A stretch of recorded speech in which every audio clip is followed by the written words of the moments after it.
Breaking news UPI ద్వారా పెద్ద మొత్తంలో చెల్లింపులు చేసే వారికి ఎన్పీసీఏ శుభవార్త చెప్పింది.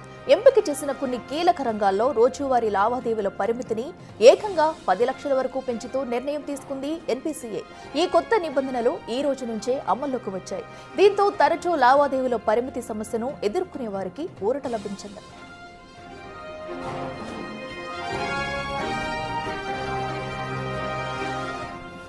ఇంతకు ముందు పెద్ద మొత్తంలో బీమా ప్రీమియంలు, పెట్టుబడులు, ఇతర ఖర్చులు చెల్లించాలంటే డివైడ్ చేసి చెల్లింపులు జరపాల్సి వచ్చేది, లేదా చెక్కులు, బ్యాంకు ట్రాన్సాక్షన్ల వంటి పాత పద్ధతులను ఆశ్రయించాల్సి వచ్చేది.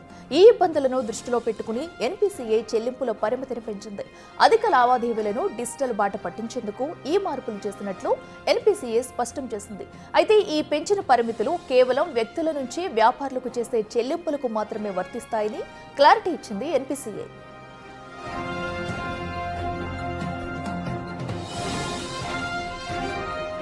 తాజా మార్పుల ప్రకారం క్యాపిటల్ మార్కెట్లో బీమా ప్రీమియంల చెల్లింపుల కోసం ఒక్కో లావాదేవీ పరిమితిని 2 లక్షల నుంచి 5 లక్షలకు పెంచారు. ఈ విభాగాల్లో ఒక రోజులో గరిష్టంగా 10 లక్షల వరకు చెల్లించవచ్చు. అలాగే లోన్ ఈఎంఐ, జర్నీ బుకింగ్స్, ప్రభుత్వం ఈ మార్కెట్ ప్లేస్ లావాదేవీల కోసం కూడా ఒక్కో లావాదేవీ పరిమితిని 5 లక్షలకు పెంచారు.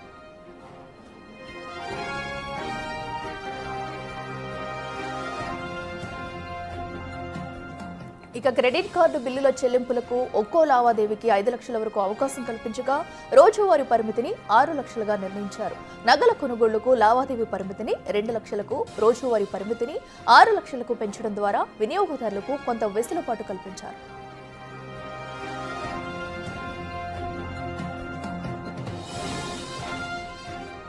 అయితే పర్సన్ టు పర్సన్ రోజువారీ లావాదేవీల పరిమితిలో ఎలాంటి మార్పు చేయలేదని, అది యథాతథంగా లక్ష్యంగానే కొనసాగుతుందని ఎన్పీసీఏ స్పష్టం చేసింది. ఈ పెంచిన పరిమితులు కేవలం వెరిఫైడ్ మర్చెంట్స్ చేసే చెల్లింపులకు మాత్రమే వర్తిస్తాయని తెలిపింది. ఇది లావాదేవీల భద్రతను మరింత పెంచుతుందని నిపుణులు చెబుతున్నారు. ఈ నిర్ణయాన్ని ఫిన్టెక్ సంస్థలు, పారిశ్రామిక వర్గాలు స్వాగతించాయి.